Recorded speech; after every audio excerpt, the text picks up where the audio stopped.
Saviryam Karavavai Tejasvinavaditamas Mavidvishavahai. Om Shanti Shanti Shanti. May Brahman protect us. May he guide us and give us strength and right understanding. May love and harmony be with us all. Peace, peace, peace. And good evening. Well, good evening, I think Swami. we finished what we'd read before. That's the question. Did we actually close? I think we were in the appendix, and it was very short. Oh, the appendix was short. Yeah. I see. So I picked another chapter Yes, here. I noticed. It's a lovely title. What volume is it? Volume 7. Uh-huh.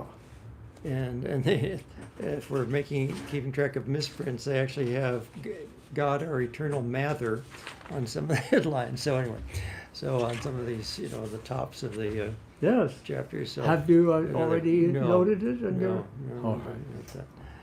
Why don't you All right. begin, Swami, so we can catch up? Yeah, I thought since we just had Holy Mother's puja, it would be nice to read this, God, our eternal Mother. Yes, and I love the actual phrase, don't you? Yes. Yeah, it's a good phrase. I am the Father and the Mother of the universe, and that's a quote from the Bhagavad Gita. I remember I used to play the organ for the Christian Science Church in Lancaster, and they would do the Lord's Prayer with the commentary, of course, by Mary Baker Eddy. And so when you say, Our Father who art in heaven, then the commentary was, Our Father and Mother God. Oh, how lovely, Father, Yeah. Mother, God. Yeah. You know, that's a very interesting thing, Swami, that in the original edition, first Yes. edition of, what would it be, Science and Health According to the Science and Scriptures? Health is the key to the Scriptures. Key to the Scriptures, yes. There is a reference Yeah. by Mary Baker Eddy. Is it to the Bhagavad Gita? The Bhagavad That Gita. you are, so That's what made me you. think of it. The worship of God as the Divine Mother of the universe is unknown to the people of the West. Footnote. In America, Theodore Parker, who was the first who spoke of God as our mother.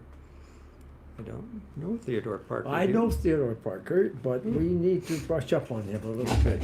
How close he may or may not be to Unitarianism is an interesting question, particularly in this reference. But he was the real McCoy in that he was a man touched by the Spirit. We'll look him up. Since the introduction of Christianity into Europe, the conception of God as the creator and father of the universe has been preached by the theologians and the priests of Christendom. Jesus, the founder of Christianity, worshiped God as his father and prayed to him as the father of the universe, and consequently those who follow Jesus and his teachings worship God through this relationship established by the Master.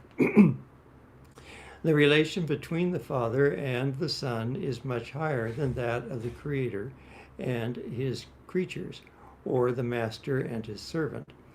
The more we advance in spirituality and more nearer we approach God, the closer becomes our relationship to him. The worship of God is impossible without having some kind of relationship between the worshiper and the object of worship. You know, this is just a fun thing because at this particular evening we're on the cusp of the new year, and New Year's always have a certain a wonderful atmosphere about them, no matter when you start it with the American Indians and the Jewish folks at autumn time, or in the springtime with the Bengalis wishing everybody Happy New Year. But however subjective the reference may be, and all of our life is experience, right, of what the universal, it does have a tremendous atmosphere. And this year, I would suggest, at least from personal reference perhaps, it has more of an anticipation, that adrenaline that comes in the temperate zones. The North Temperate Zone is pretty big, as you know, in terms of land mass. So there's a lot of people that see the winter coming on. Of course, the summer is coming on in the southern hemisphere now. they see it as an adrenaline kicker. And whereas physically a good deal of the attention consciousness or wished for consciousness of the human beings go within, they like to think of they're going to hibernate like a bear, but they love to get indoors and get warm. Still in all, there is a meditative quality. The sun is definitely coming back. We notice it every day. We're particularly out at that time checking out the plants and the flowers. The colors of the flowers are just gorgeous. A few minutes, 10 minutes before sunset. And at the same time that the sun is coming back, the cold is just beginning to seize us in, say, North America. And the reason for that is quite exciting, and the reason for that, and the summer delay, you see, the summer actually starts right in June when the days begin to get shorter. But it's because the ocean takes that long to warm up in the summer, and it takes that long to start getting really cold in the winter. So if you'll just bear with me on this for a moment, I think it's quite exciting.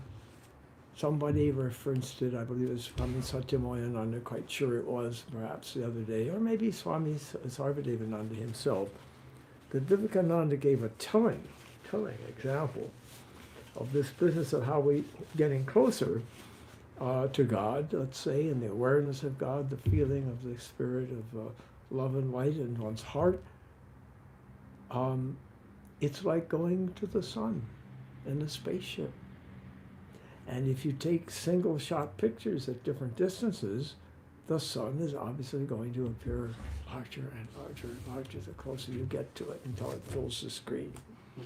So the cosmos, actually to us, I'm speaking of, I believe, our wonderful adventure on this line with Abhedananda during the days of John Dobson and so forth.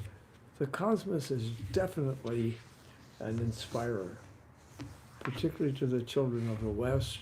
We can speak from that perspective because it's a way of looking at God. It's a way of looking at the manifestation of God, Brahman. Sometimes people call the universe God's body. In the Hebrew religion, God, Jehovah, in parenthesis, now that's a whole lot of fun right there, because, you know, the name of God is so sacred in the Jewish tradition. And they speak of the sublime name of God, just as all the religions seem to do. The Indian religion surely does, the name of God, that they leave out the vowels. They just leave out the vowels. So here are the people, let's say, that put the King James Bible together. I don't know how soon this word appeared in the English language, are left with something very close to the vowels of JHVH. Which is Yahweh. But the English, you know, we must go on, you know, carry on. We're not quite sure how it's pronounced, but I'll say, let's try Jehovah. How does that sound to you, Swami? Yes. All right, we'll call it Jehovah. In the Hebrew religion, God, in parentheses, Jehovah, Yahweh, was, and there are other names for God, Adonai and all, was conceived of as the creator, ruler, and governor. That would be an on-the-job, day-by-day ruler of the universe. He was like a most powerful, you know, let's get a papal dispensation for the Swami. He's going to use his words, and despotic monarch, right? All creatures, now actually that is really a view, however authoritarian, or even you might go to that length, I think, in the Western world, but speaking of God with authority, the people of the Hebrew scriptures, which are the religions of Judaism and Islam, yes, and certainly Christianity, and the scriptures extolling and delineating the experiences of Jesus and the people in his day, they will not use the word despotic. After all, this is the Father God that Jesus identified with. I and my Father are one. This is the Father loving God that Jesus spoke of and said, if you've seen me, you've seen the Father. And it's the loving omnipotence, omnipresence, and what would the other one be? Omnipotence, omnipresence, and Omnipotent? omnipotence, yeah. Oh, Power, well, anyway, everything. That Jesus spoke of when he gave probably the greatest of all the commandments. He took 5/8 of his sermons. You were itinerant minister, itinerant rabbi, which means teacher. And when he was at the pulpit, a huge number of his sayings are right from the Hebrew scriptures, which were his scriptures. So thou shalt love the Lord thy God with all thy strength, soul, mind, and heart, is one of the Gospels, quotes all 4 yogas that way, and thy neighbor as thyself. The first thing is from Deuteronomy. And I submit that even though Jesus said on Thursday night, which is very important to the Christian church and very important to the Baptists, I can tell you. Monday, Thursday, when he washed the feet of the disciples, he said on this occasion, a new commandment I give unto you, that ye shall love one another, even as I have loved you. And I submit that he gave us the greatest apex of all these wonderful commandment sayings, aspirations, when he said, speaking of his heavenly Father, whom he called Daddy, Abba, Daddy, when he said, be ye therefore perfect, even as your Father in heaven is perfect. So, all creatures were related. This is good stuff. He really does have these things down. He spent so much time here, he soaked himself, I like to say, like a donut in coffee. All creatures were related to Jehovah as subjects to their ruler. As a ruler punishes all his disobedient subjects, so Jehovah punished those who disobeyed him or his laws. The duty of a subject was almost the same. Well, now, I just want to say, okay, because we're translating this into the relation of love, which has been our approach to Christianity, those who come up that path, following the words of Jesus. So, yeah, Daddy sometimes spanks the child. Mother sometimes spanks the child. And one time our founding Swami, a knower of God, was scolded very severely by possibly one of the greatest embodiments of love the world's ever known, Swami Brahmananda. Swami Premananda means the bliss of divine ecstasy and love. And the Swami thought that he had lost the love of his teacher, our founding Swami. And it was really mostly just to kind of erase the ego. But after the Swami bowed down before his master, thinking he would never see him again, and was going to leave, Brahmananda said to his son, spiritual son, do you think you can leave me? The mother spanks the baby, and the baby cries, Mother, Mother, Mother, God, our eternal, surrounding, supporting, 100% ever-loving mother. So I'm maybe going to skip a bit here because I'm trying to let you know that this is the God that Jesus identified himself with through love as his son. So,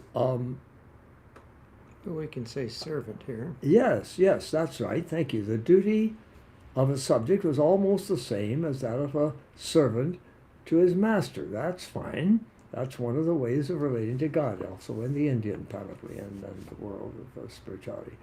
As a servant serves the master, so the Hebrews served Jehovah. The transition from such a relation to that of the Father and Son was indeed a great step. Well, we can think about that.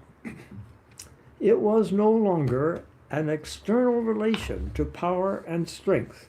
That power and strength is definitely a part of the inspiration of the Semitic religions, which would be Judaism, Christianity, and Islam.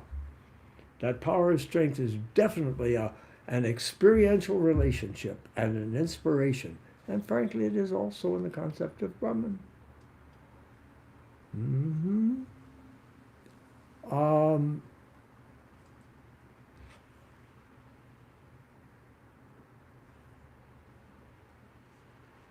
I'm sorry, it was no longer an external relation to power and strength, but became a kind of kinship or blood relation, as it were, a relation. Of course, the whole point about Abraham is that he formed a relation with God. And it was a relation of the heart and first-hand personal experience, and it was called covenant.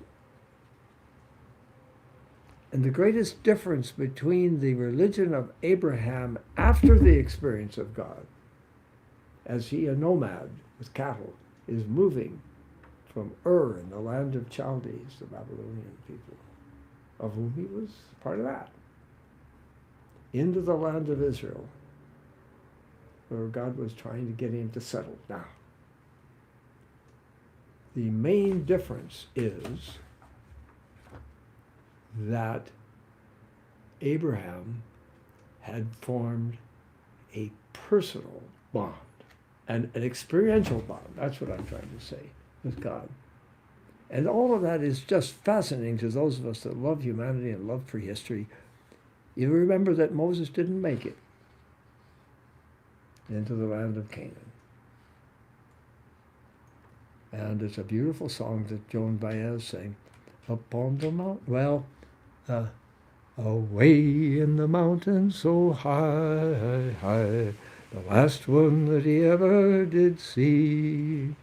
With Israel victorious, our God shall reign o'er us. That's what Moses is saying.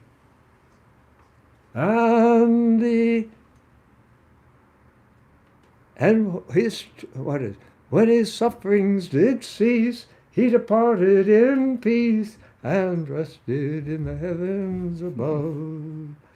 When his waters did cease, he departed in peace, rested in the heavens above. Moses saw over into the promised land, but he never went there. Now don't get me started. Don't get me started tonight. But Dr. Martin Luther King Jr.,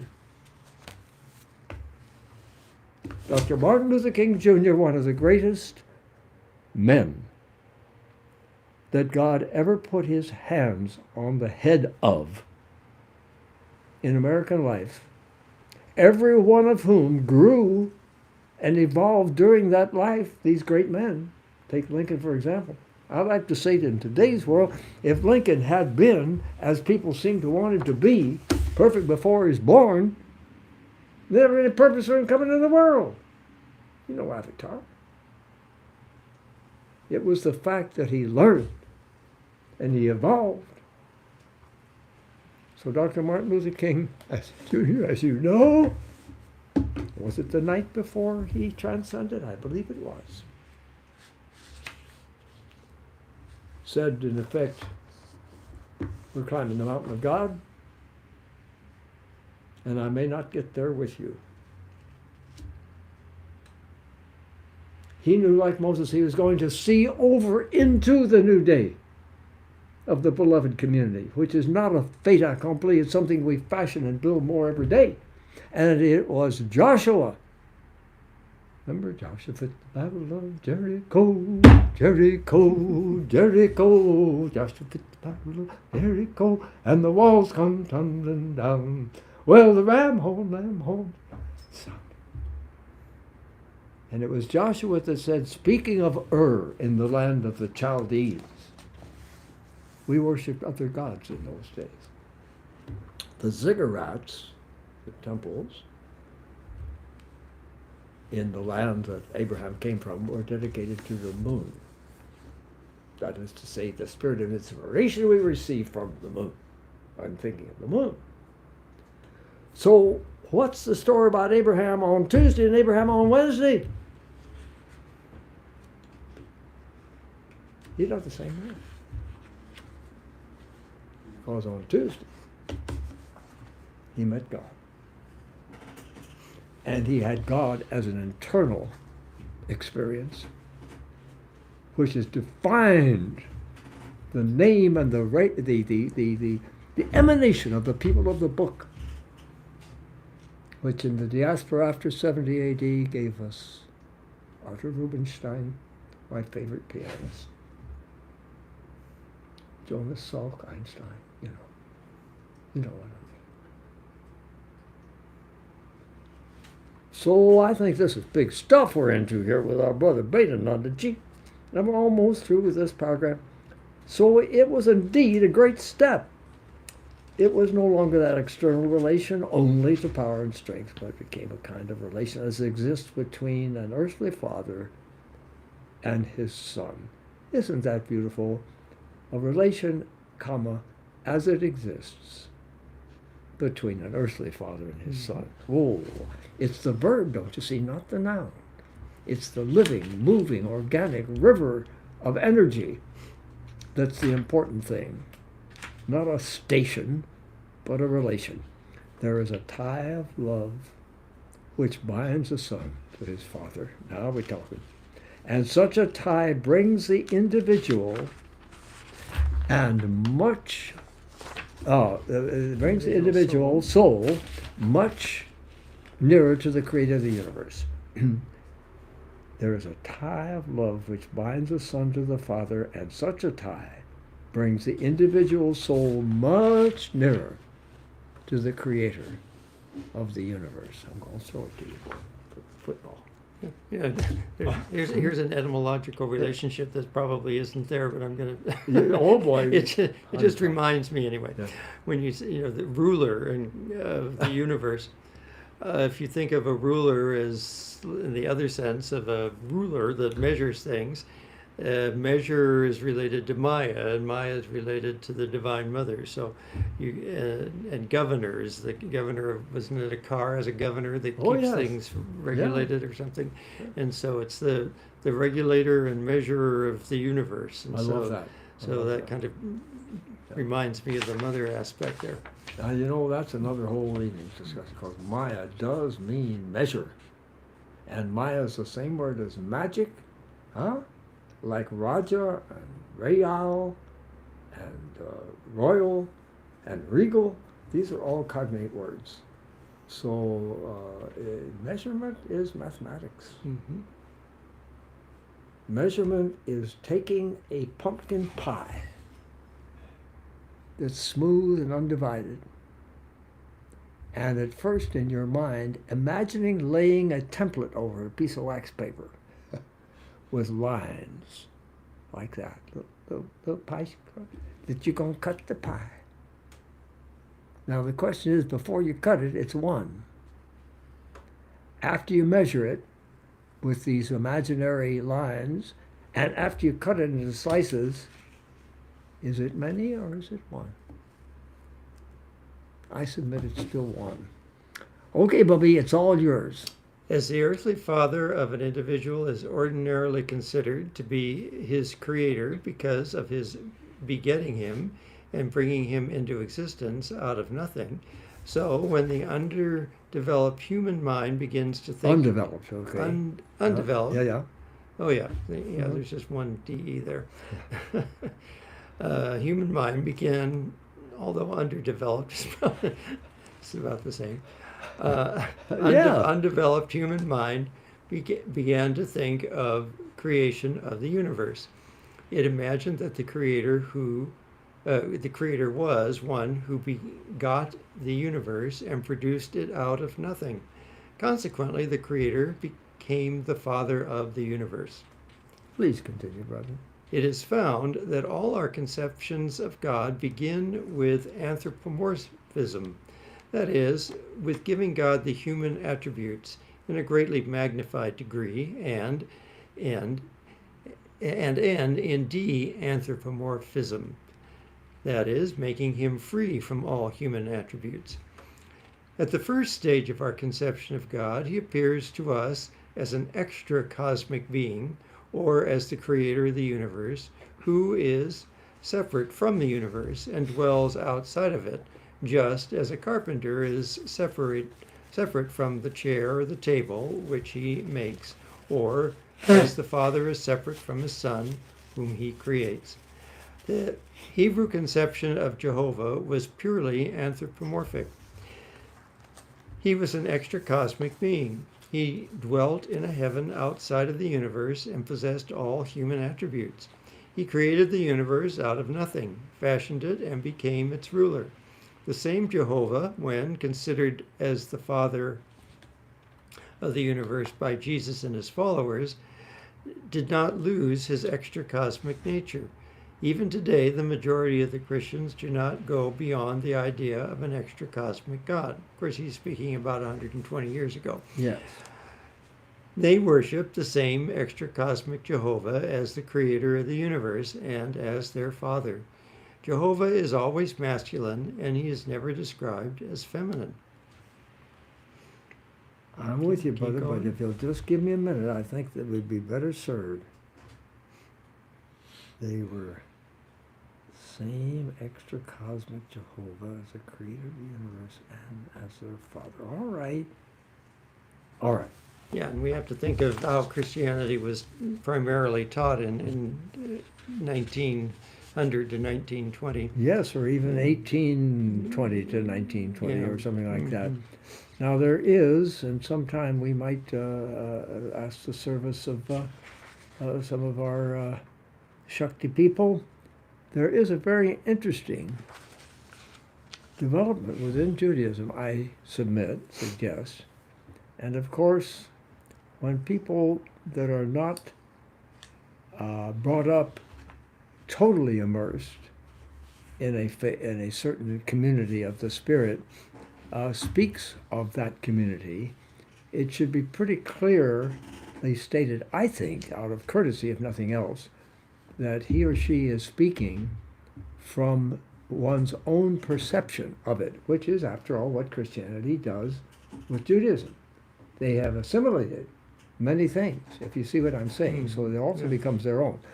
But nevertheless, there seems to be a very strong component running like a thread through the whole of Judaism, a feminine component of spirituality. And there are books on that subject, and I know one used to be in the bookstore, probably still is. There is a dual description of creation in Genesis, and that might be worth getting out, Swami, one day. I think maybe we should, maybe for next time. And in one, it says, in our image created we them.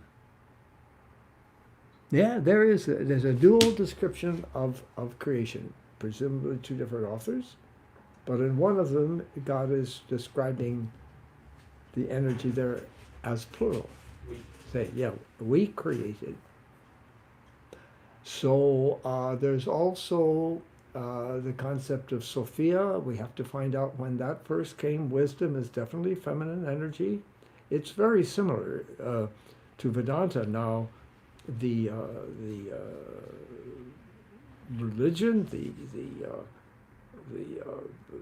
DNA, if you will, the sociology, the language group, family of languages, though there have been some very interesting interrelations between these languages since, of the people that brought us the Hebrew Bible and the ones that brought us the Upanishads and so forth in English, they're different people. In one sense. Not earlier, of course, we were all very closely related, but during the eons that the human species, Homo sapiens sapiens, been around, about 200,000 years, I reckon, at least 100,000 in Europe, these people have, I would say, the evidence seems to me to point to similar experience, not similar cognitive sharing. The idea of the feminine within the Jewish tradition. So I think it's worth going into that.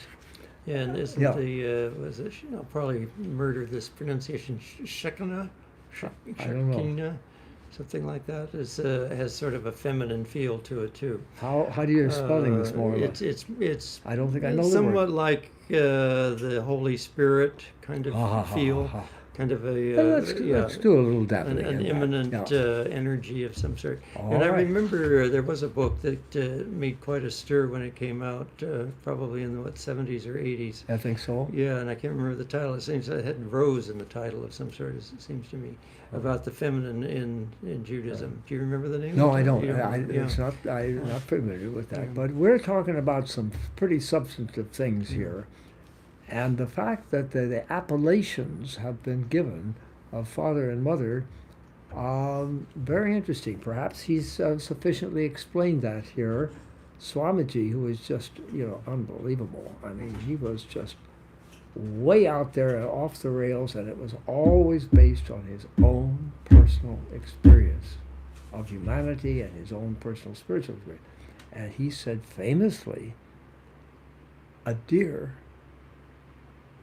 if a deer were to think of God, would think of him as a great deer, or her as a great deer. Okay, no puns, please, at this point. Now, where are we, buddy? The last paragraph there at the bottom, according to the Hebrews. Yeah, okay. According to the Hebrews. I love it, It sounds like biblical talk. Paul's letters to the Ephesians and the Hebrews. And according to the Hebrews, the masculine element of nature possessed all activity, strength, and power. And incidentally, Swamiji himself said there are three great mountains in the world: Mount Sinai, Mount Olympus, and the Himalayas. And he thinks these are the source, you might say, of much of the vibrant civilization we have in the world. Israel is as much a mother of religions as is India in a way. I mean, they are also. And Swamiji knew that the roots of Western civilization were Hebrew and Greek. According to the Hebrew, masculine element of nature possessed all activity, strength, and power.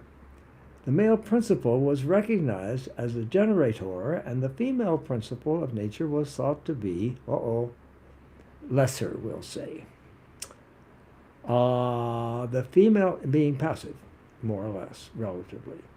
The female principle of nature was the producer and bearer of what the male principle created. And consequently, that of course is not biologically true, and consequently everything that represented the female principle was considered, oh boy, he's going out of lesser immediate direct relevance or whatever emphasis. This explains. Now, obviously we're coming out of a patriarchal culture here in the writing of the Bible. That I think we have to grant it. But there is a theory which people that are so inclined can dig away at to their heart's content. And this would be based on Neolithic carvings before there was anything like written language. It just occurred to me this year that art preceded language, preceded it.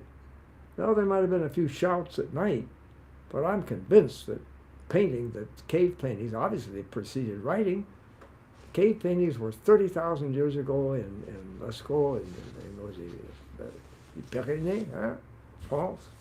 And 60,000 years ago, the Neanderthal people, they're just finding out now, also did paintings of animals. Pretty darn good, not the great masterpieces. The culture is matriarchal. It's worth realizing that it's not necessary to have the particular view prevalent in your church, in your culture, which used to be located in a certain location, more or less, now it's around the world, not necessary. And I don't know what it is in the Portuguese. I'd like to know. Somebody should tell me. But in the Mexican culture, which has permeated the land of the Estados Unidos, which was the land of the Spanish-speaking people, and before that, the Native Americans, was matrilinear and matriarchal. Pachamama in Brazil is the supreme way of approaching the experience of the sublime. And every Mexican gentleman has a name.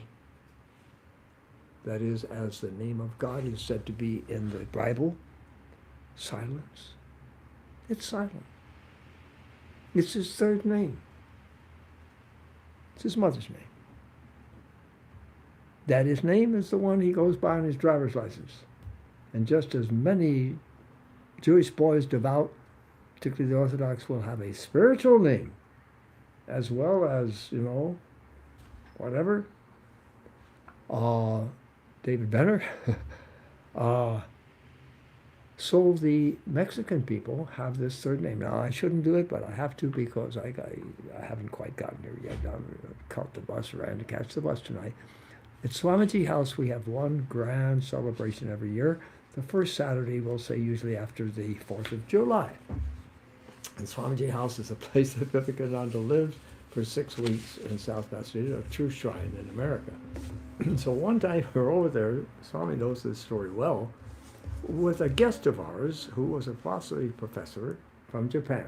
And incidentally, you know what his job was? He was the one that, I won't say introduced, but definitely emphasized, produced, maybe introduced John Dewey to Japan, the teachings of John Dewey. And I gave him a book, The Meeting of the East and West, and so forth and whatnot.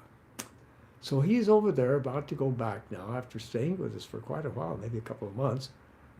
And he is, in good Japanese fashion, writing down things so he can remember them. So he goes up to Rene Pineda, whom Swami Swahananda gave the name Gadadhar, which is Swami, our Ramakrishna superluminary, recent superluminary.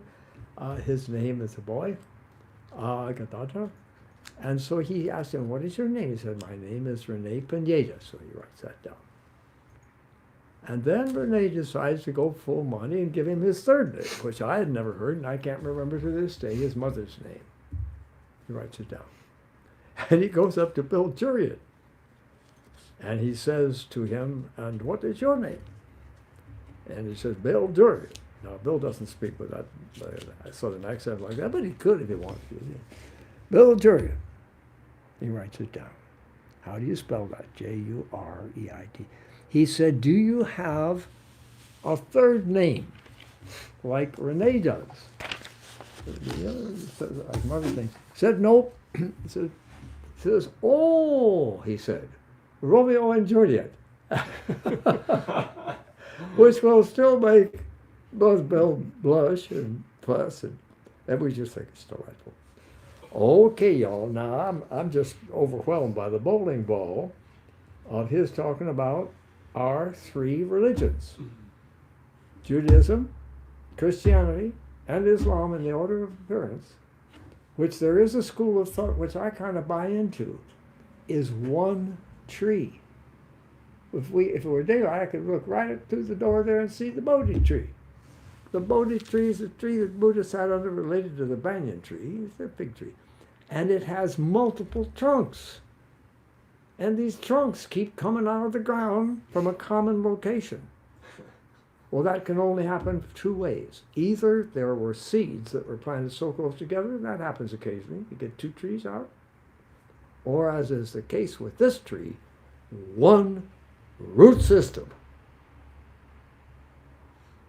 And the theory, the hypothesis is, from more or less the Eastern perspective of oneness, that Islam and Christianity are merely trunks from the common root of the patriarchal religion of God the Father, which has its roots in Judaism.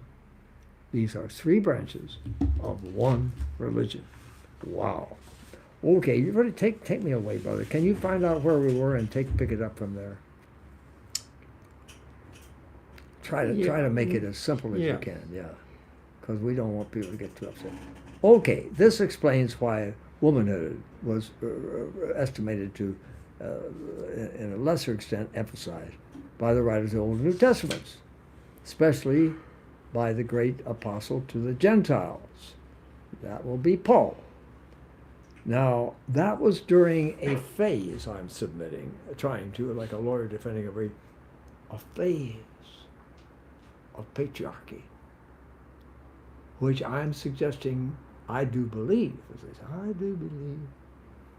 was preceded by a very long phase in the human race's experience that moved into Europe, eventually from Africa, of the Homo sapiens, our people, of matriarchy.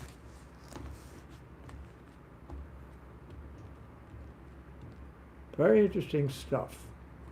Are you aware that the human brain divided into two parts, the left hemisphere and the right hemisphere, bilateral symmetry? There's quite a bit of symmetry. If a man takes a bullet here, which some of our boys did in Vietnam, there's a speech center. And, for example, an interior bullet can knock out the speech center, so a person can't talk. In what we find now, we didn't know that they were really that much different. There's also an auditory center in the right hemisphere. And I think with good merit, a professor from Princeton some years ago was developing the thing, the thought, that I think there's good reason to believe that in the days of Troy, before 1400, let's say, BC, something, but in those earlier days, it might say 1,000 years before Socrates, that Achilles would not get out of the tent in the morning without hearing in the speech center on the right side of the brain an auditory thing. And now, as William James points out, the only people that hear things basically are either schizophrenics, a malady, or it's claimed that in India particularly that they can hear voice of God. But here's the point. These two hemispheres are joined by a bridge. And the bridge is called the corpus callosum. And Einstein's was simply huge. It just went all, in extent, it just went. In men, the bridge between the analytical and the synthetic part of one's mind, the hemispheres have now been delineated to have those functions, is of a certain width. In women, it is 4 times as strong. So when we're dealing with mother as power, mother as some of these things which are now realized to be not just the province of dad, it's because women, little children, they started working on, maybe in LA, I'd like to think, who knows, that around the age of 6, little boys in school are left hemisphere dominant. I can tell you, like a guy riding around in a fire engine, the guy in the back, the hook and ladder, I'm driving around looking at the world through my left hemisphere. The eye is so close that it's not crossing over like your hands. If you are a left hemisphere person, you're going to be, the eye is going to be, the left eye is going to be left-eyed because it's just so close. So little boys are left hemisphere dominant. That means you've got to try to develop the poetic side of a man. You've got to help him And for goodness sakes, don't step on him like a snail when for a moment he gets to be poetic. Because by golly, that's not going to be a whole lot of the time if you just leave him by himself. It's like a cat. Unless you really work on domesticating a cat, you got something on your hands. Oh, wow, you know what? All right, that's my view. Women are not, at the age of 6, right hemisphere dominant. They can work in both. That bridge is 4 times as strong. So let's get over all this namby-pamby stuff that we've been kind of hearing from the patriarchal point of view. All of that stuff. Okay. So now he's just presenting things the way they were. I know, but you know, we have representatives. We have representatives of the whole human species in Vedanta, and they sometimes speak like Dr. Martin Luther King Jr. by their own statement. Even the very appearance and existence. Oh boy, I this finds that very distasteful, even to utter. A woman on earth depends upon a man's rib. Oh well, that's all right. That's funny enough, according to Genesis, and that needs to be struck. It says the Genesis, according to Genesis. Now you know I'm a bumper sticker theologian while I'm looking for a pen, and I got one here. Do you mind if I would just mess up one of these things? Did you ever find that place that you were going to fix up? Well, that's right. It's the top of the page. Same page? Well, don't forget it. We'll work on it. It's right there. Okay. It's every page, I think, in the chapter. Every other page in the chapter's got it wrong. Okay, we'll work at it. Don't let me forget. So the bumper stickers on Vine Street, I just love them. One of them said liberté, hein? Égalité. C'est franchement, les French people, they can make so clear in 3 words, lucid, you know, very people. Sororité. The French come up with the idea of liberty, equality, brotherhood, fraternity. This one said liberty, equality, sorority. But the one that I really love is Adam was a first draft. So, okay, first the rib.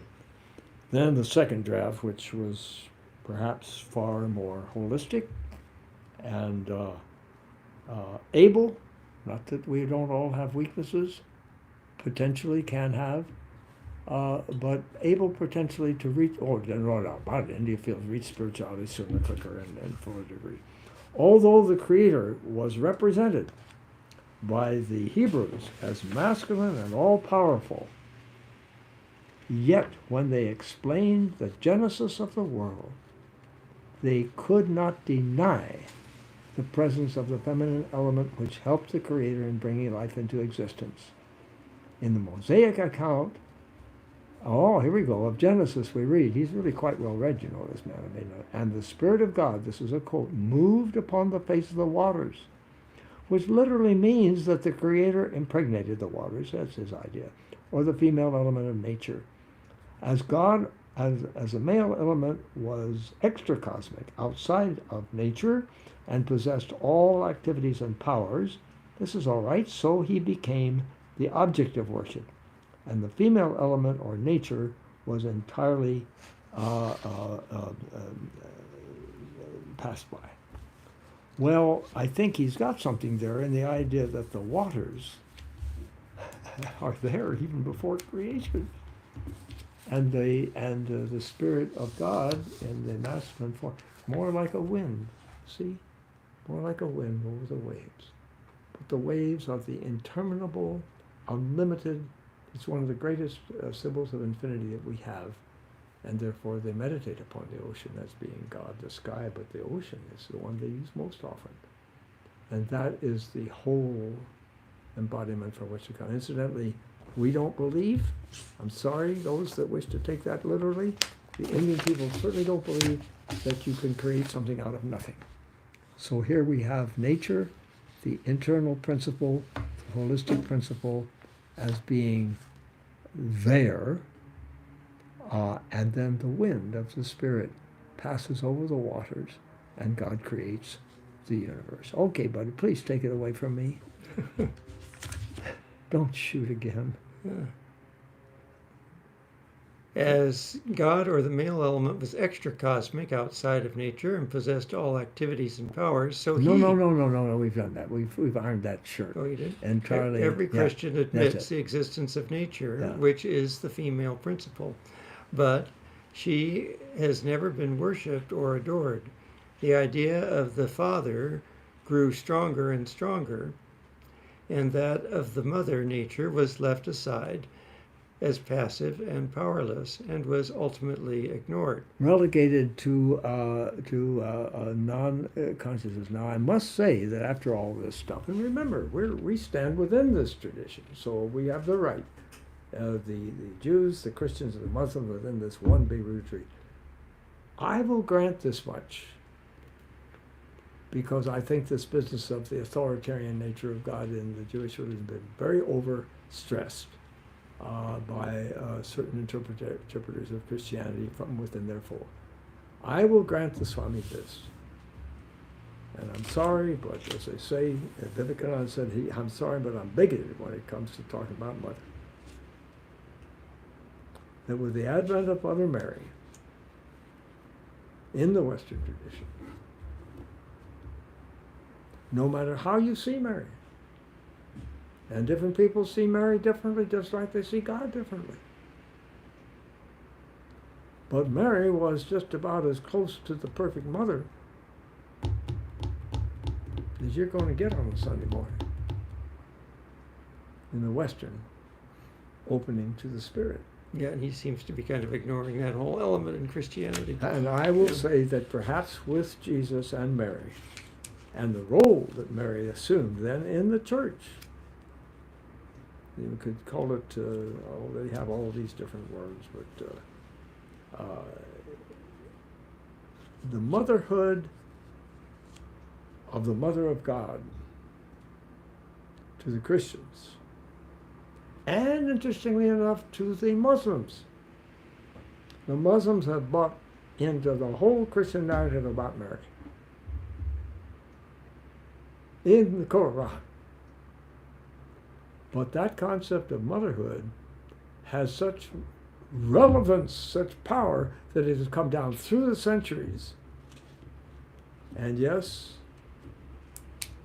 I think you'll have to say, say what you will about Peter. He saw Jesus illumined. He was perhaps undoubtedly illumined.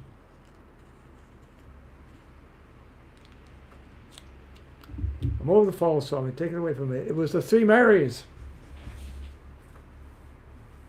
It was the Marys that were Jesus' grand disciples. Take it away, buddy. Be careful what you read. Iron the shirt. The idea of the father grew stronger and stronger, and the mother nature was left aside. As long as the conception of God remains as extra-cosmic, separate from nature, which is passive, so long will he appear as the Father alone. The more we comprehend God as immanent and resident in nature, the more closely we understand also that God is our mother as well as our Father. There you go. When we see that nature or the feminine principle is inseparable from the being or the masculine element, and when he realizes... That means capital B, okay. Yeah. And when we realize that nature is not passive and powerless, but the divine energy, then we understand that God is one stupendous whole. One stupendous whole.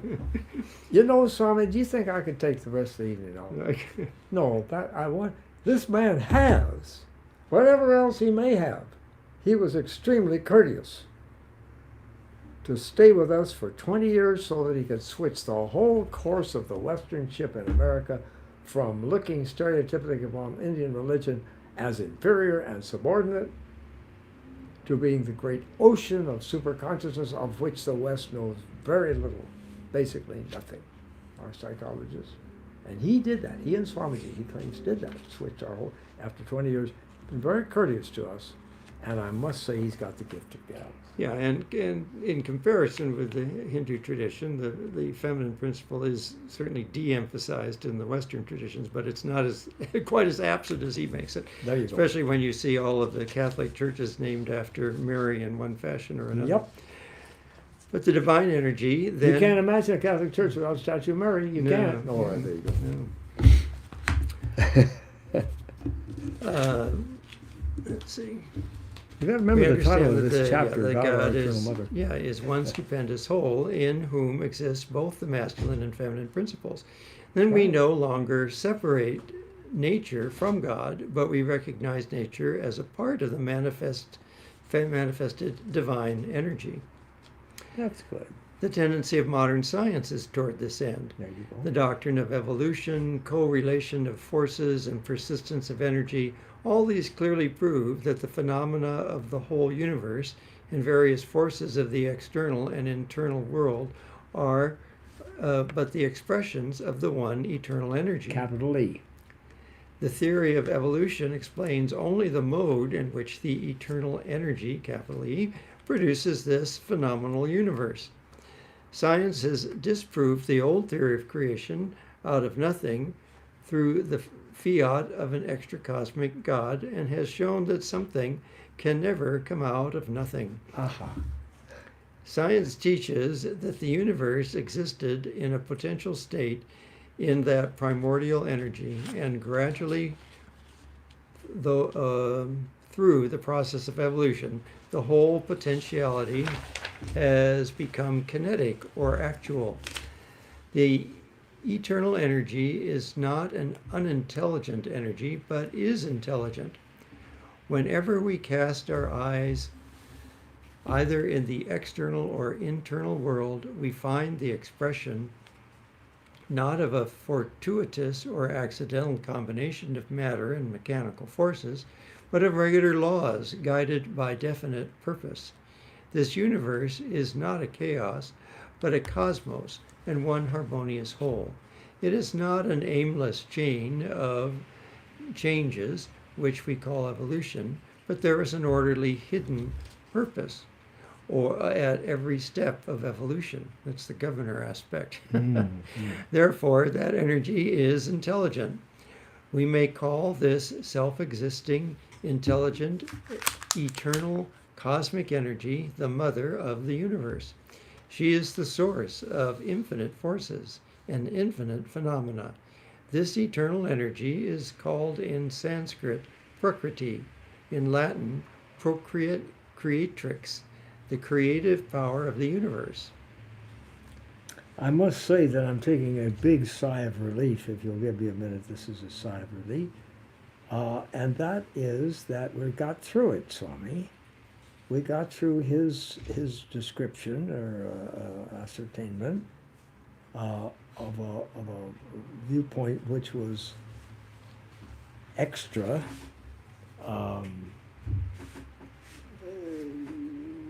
outside of his own training, scripture reading and all that faith. So now we're at what he really wanted to do all along anyway, and that is talk about God, our eternal mother, one of the great phrases of the evening. And the other was that wonderful phrase. What did he call it? The saturated thing, something whole. Remember? Yeah. Stunning whole is wonderful. Yeah, I don't remember it, so if you can find it quickly, I'd love that. Stupendous. Stupendous. Look at him. You wouldn't think the Swami had that word. So I went around picking up words. All right, now where are we, So, Swami? Because I don't see it. As we find, thou art the You're going, para yes. prakriti, or the divine energy of the Supreme Being.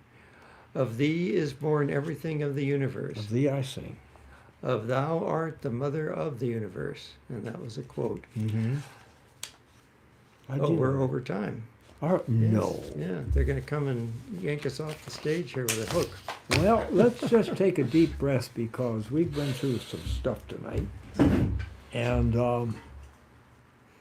I'd like to just end, if we may, as we go out, like a little bonbon, a little chocolate or something, a little candy. One of these candies wrapped up in pretty paper like gold or Christmas or green.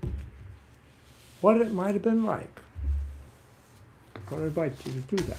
if you would care to, in the days which perhaps could have been innumerable before this patriarchal era occurred. It was in the realm of Judaism particularly. I don't know what it was. And I think the feminine was far more important in the Babylonian view. You have, even the Iranian view, you've got Astarte, you've got all these people. Ushas Ishtar is our word star, and Esther, these are all words from the goddess of the dawn, god eminent of the Indo-European peoples. Easter. All this relates to the matriarchal age. So if you want to humor me a minute, at least consider it, that the matriarchal age might have lasted for eons. 200,000 years, an identifiable species, Homo sapiens sapien variety. Neanderthal man was 300,000 years and overlapped some. Imagine what it would have been like to have been growing up in a matriarchal view of the universe.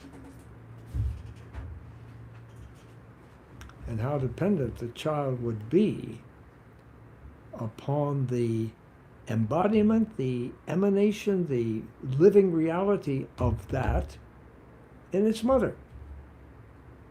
Sometimes I like to think what it might have been like to be a little 4-year-old boy, or child, even smaller than that, crawling on your hands and knees in the women's lodge, say the American Indians.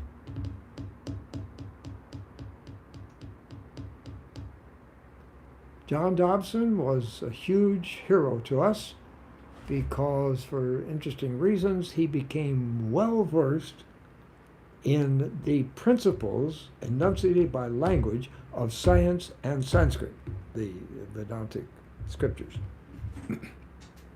He understood those words. He was able, as very few people are, to speak with intelligence about both of these fields. That's why we say with Swami Abhedananda that the scientists are our friends. The theologians are not our friends. The scientists are our friends. And John, to end the day, would point out that in the wild, this incredibly defenseless, I mean, we don't have the shell of a turtle, we don't have the fangs of a dinosaur, we don't have nothing. Fingernails, this is laughable as a weapon to protect ourselves. And I'll leave this with you, my friends, John's wonderful saying. The human child would not survive in the wild as we grew up toward this 200,000 year period, the early days, before the age of 10, if it were not for its mother. That means to the cats. The cats would get him at one point. My goodness, we had saber-toothed cats here. We used to call them saber-toothed tigers. What? 10,000, 20,000, 30,000 years ago. Not even an eye blink, as the Germans say. Augenblick, ja, of the human species. The cats would get him. Which means that Mom had a chance during all those years to give us the greatest gift, my friends. I'm sincere about this. That womankind, the feminine principle, spirit, has ever given humanity. And that is, to back up the Indians on this too, and the Greeks, education. Thank you, Swami, for putting up with me. Om Purnamada Purnamidam Purnat Purnamadachyate Purnasya Purnamadaya Purnameva Vashishyate. Om Shanti Shanti Shanti. Filled with Brahman are the things we see. Filled with Brahman are the things we see not. From out of Brahman floweth all that is. From Brahman all, yet is it still the same. Peace, peace, peace. Hey, y'all. Happy New Year, by which we mean in Vedanta, we know the source of happy. The source of happy is in the superconscious.